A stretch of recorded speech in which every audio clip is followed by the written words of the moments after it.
Garbage. Indonesia loves garbage. You know why?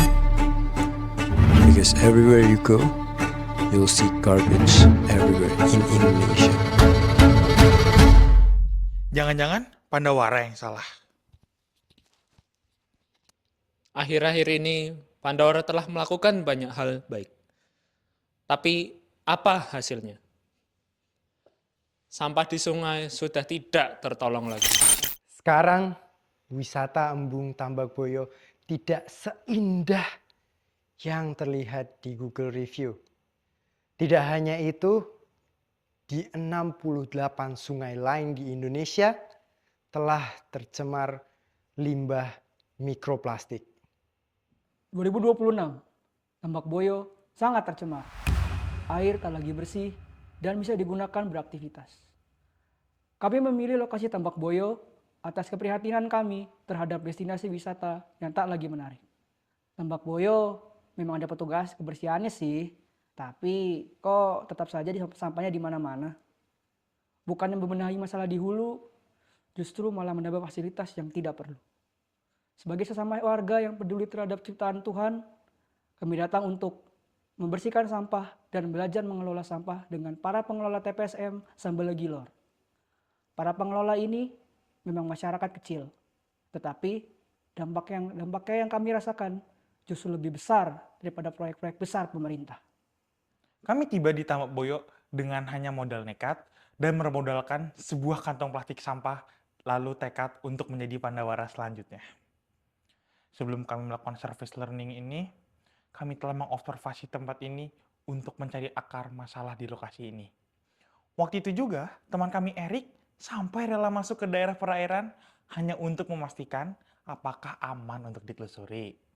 Akhirnya, ketika hari itu tiba, dipelopori oleh teman kami Erik, kami bersama-sama turun ke dalam air untuk mengambil sampah-sampah. Lalu, kami juga dibantu oleh beberapa orang dari tim lain yang ikut bermain air bersama kami. Sampah berhasil terkumpul. Dan setelah itu, kami menjadwalkan waktu untuk bertemu bersama para pengelola TPSM Sambelegilor. Setelah kami bertemu, bukannya dipuji, kami dibilang pencitraan. Ya benar sih, ngapain juga kami bersih-bersih di tempat sampah yang udah ada tukang bersih-bersihnya.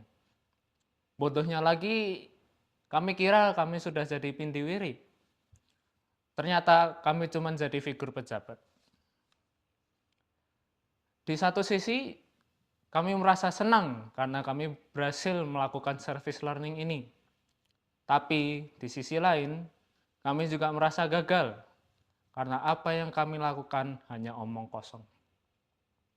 Kami mengaku salah dan kami ingin berbenah. Kami mengunjungi TPSM Sambelegilor pada 6 Juni 2026 ini untuk belajar cara mengedukasi pengelolaan sampah yang baik. Di sana, kami bertemu dengan 2 orang penting. Dari mereka, kami belajar bahwa cara terbaik untuk membenahi adalah dengan mengedukasi. Saya Pak Heri. Mungkin sampah itu seringkali kita bayangkan sebagai sesuatu yang menjijikkan, masalah, ingin dibuang. Tapi yang inspiratif di tempat ini, sampah itu justru bisa diolah.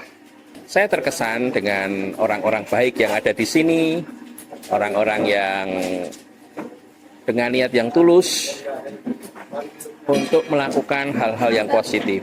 Meskipun tidak mudah karena persepsi tentang aktivitas pengelolaan ini terlanjur dipandang negatif. Mereka menganggap pengelolaan sampah ini menjadi satu masalah jika dilakukan misalnya di tengah-tengah perkampungan. Pak Gandung dan rekan-rekan yang membantu ini bahkan sampai mengatakan beri kami waktu 1 tahun kami bisa menunjukkan. Nah, saya berharap teman-teman mahasiswa itu belajar, punya niat baik. Tidak hanya berpikir tentang diri sendiri tapi kontribusi terhadap masalah masyarakat yang lebih luas. Yang kedua, sesuatu itu tidak harus dengan wah dulu, tampak booming gitu ya. tapi dilakukan secara tekun, sedikit demi sedikit. Saya kira yang terakhir juga dibutuhkan strategi. Jadi Mas Gandung dan para pengelola di sini itu memiliki tidak hanya niat baik ya, tapi punya strategi untuk menjalankan ini dan meyakinkan orang-orang di sekitar bahwa ini adalah hal yang realistis yang bisa digunakan. Sampah rumah tangga yang kita hasilkan itu biasanya mengandung sampah organik dan anorganik. Nah, kalau sampah anorganik seperti botol, seperti kardus, itu cenderung mudah untuk dipisahkan, lalu bisa dijual, ada nilai ekonominya.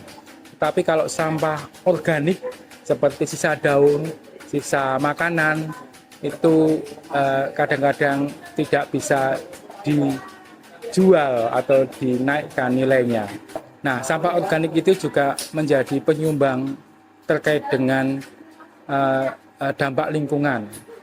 Karena kalau sampah organik itu dibiarkan membusuk, itu akan menimbulkan bau yang tidak enak di lingkungan kita. Tetapi kalau sampah organik dan sampah anorganik itu dipisahkan, maka semuanya akan menjadi manfaat bagi kita semua. Namun demikian ada banyak kendala yang kami hadapi selama kurang lebih 2 tahun terakhir kami mengolah sampah. Kendala yang pertama dan yang utama adalah kebiasaan masyarakat. Budaya masyarakat kita, terutama masyarakat Indonesia itu budayanya adalah membuang sampah, tidak memilah sampah. Kenapa demikian? Karena memang biasanya di tempat-tempat kita itu masih banyak lahan kosong yang bisa kita gunakan untuk menimbun sampah. Tetapi kalau kita bicara tentang masyarakat di perkotaan, ini menjadi masalah besar karena tidak ada lahan untuk mengolah sampah. Nah, ini anak-anak muda, khususnya para mahasiswa, ini kami mengharapkan kalian menjadi pionir, menjadi inspirator, menjadi inspirasi bagi masyarakat, baik masyarakat atau keluarga kampus maupun masyarakat umum.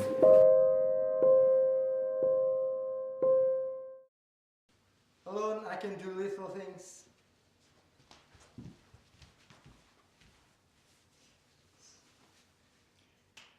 Together we can fix the world.